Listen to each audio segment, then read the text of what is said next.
প্রাচীন ভারতীয় শিক্ষারীতির আবশ্যিকতা নিয়ে একটি একদিবসীয় জাতীয় স্তরের আলোচনা সভা অনুষ্ঠিত হলো রায়গঞ্জ বিশ্ববিদ্যালয়ে। শনিবার সকাল 11টায় রায়গঞ্জ বিশ্ববিদ্যালয়ের সংস্কৃত বিভাগের উদ্যোগে আয়োজিত এই আলোচনা সভায় উদ্বোধক হিসেবে উপস্থিত ছিলেন উপাচার্য দীপক কুমার রায়। এছাড়াও প্রধান বক্তা হিসেবে উপস্থিত ছিলেন প্রাক্তন director centre for advance studies in Sanskrit doctor VN Jha, professor KC Padhi, professor Chandan Bhattacharya, doctor Kamal Kishore Mishra প্রমুখেরা। মূলত প্রাচীন ভারতীয় শিক্ষারীতি ভুলে পাশ্চাত্য পদ্ধতিতে ভারতীয় শিক্ষার ভিত রচিত হয়েছে বলে অভিযোগ করেন ডক্টর VN ঝা। রায়গঞ্জ বিশ্ববিদ্যালয়ের বিভাগীয় ডিন ডক্টর প্রশান্ত কুমার মহলার মতে এ ধরনের আলোচনা সভা ছাত্রছাত্রীদের মধ্যে একটা ভারতীয় শিক্ষা ব্যবস্থা সম্পর্কে স্বচ্ছ ধারণা তৈরি করবে। বলছি স্যার, আপনার নাম, আপনি কি দায়িত্বে আছেন? আমি professor Prashanta Kumar Mahala, dean faculty of arts, commerce and law এর দায়িত্বে আছি এখানে রায়গঞ্জ বিশ্ববিদ্যালয়ে। কি কর্মসূচি চলছে আজকে বিশ্ববিদ্যালয়ে? আজকে আমাদের রায়গঞ্জ বিশ্ববিদ্যালয়ের সংস্কৃত বিভাগ পক্ষ থেকে একটি জাতীয় স্তরের আলোচনা চক্র অনুষ্ঠিত হচ্ছে এবং যার বিষয় আছে ইন্ডিয়ান নলেজ সিস্টেম। এবং এই আলোচনা চক্রে আমরা আজকে পেয়েছি আমাদের মহান সৌভাগ্য, আমাদের গুরুদেবের যিনি হচ্ছেন গুরু, অর্থাৎ আমি যে স্যারদের কাছ থেকে পড়েছিলাম সেই স্যাররা আমাদের আজকে প্রফেসর VN ঝা স্যারের ওরাই ছাত্র ছিল। এই জন্য আমরা পরম গুরুকে আজকে পেয়েছি এবং খালি আমি না, আমাদের বিশ্ববিদ্যালয়ে নিজেকে কৃতার্থ মনে করছে, ধন্য ধন্য মনে করছে। কতটা লাভবান হবে শিক্ষার্থীরা এ ধরনের আলোচনার মাধ্যমে? মানে একে ভাষা দিয়ে প্রকাশ করা যাবে না, কারণ স্যারের যে সমস্ত জ্ঞানের যে অগাধ সমুদ্র, সেই অগাধ সমুদ্র এর কাছে আমরা যদি আসতে পারি তাহলে সেইটাই আমাদের জন্য সব থেকে বড় বিষয়। এবং আমরা স্যারকে আজকে আমন্ত্রণ করেছিলাম, স্যার এসেছেন, এইটাই সব থেকে বড় আমাদের একটা সৌভাগ্য।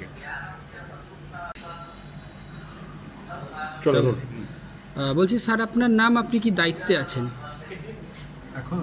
হ্যাঁ, আমি এটাই করেছি, আমি আজীবন পুনে বিশ্ববিদ্যালয়ে সেখানে একটা সেন্টার অফ অ্যাডভান্স স্টাডিজ সংস্কৃত বলে একটা ভারতবর্ষের একমাত্র উচ্চতম অধ্যয়ন কেন্দ্র সংস্কৃত, তার ডিরেক্টর ছিলাম। আজকে দীর্ঘ 22 বছর সেখানে ডিরেক্টর ছিলাম। তার আগে ছাত্র ছিলাম, PhD করলাম, আর তারপর 2006 সালে আমি রিটায়ার করেছি। আজকে বিশ্ববিদ্যালয়ে কি কর্মসূচিতে?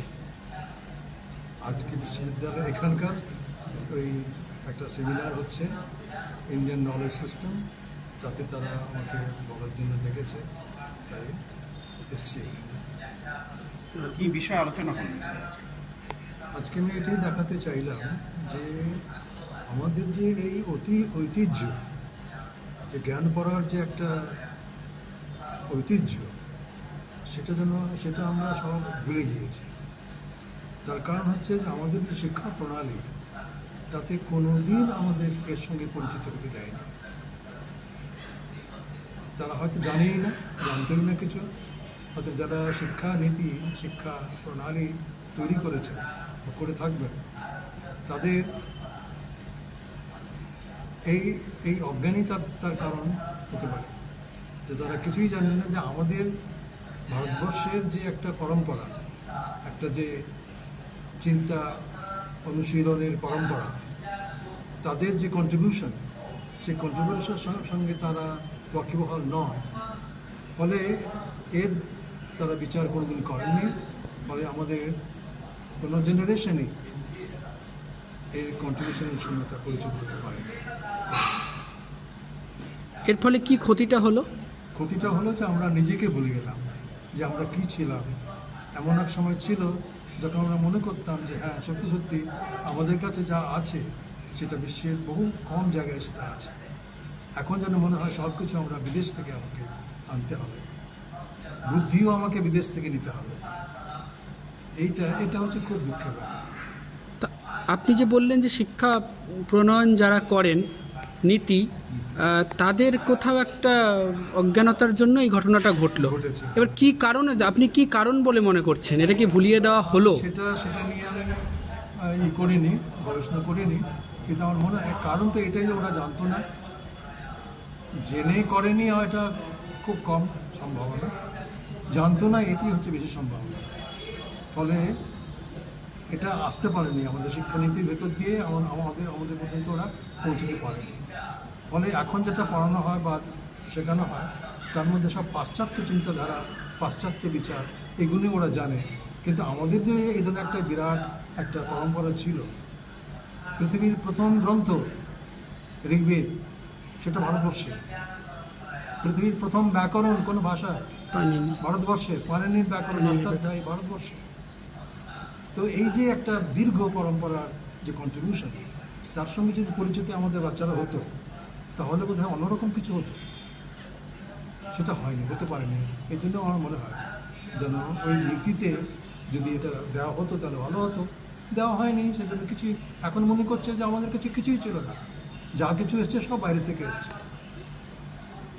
এটাও কি কারণ বলে মনে হয় যে পাশ্চাত্য বর্তমান যুগ যেভাবে এগোচ্ছে তাতে কোথাও ভারতীয় শিক্ষারীতি, প্রাচীন ভারতীয় শিক্ষারীতি পিছিয়ে পড়ছে, তার জন্য পিছিয়ে পড়ছে কি এগিয়ে যাচ্ছে সেটা তখনই জানা সম্ভব যদি এটা কি এটা আমরা জানি।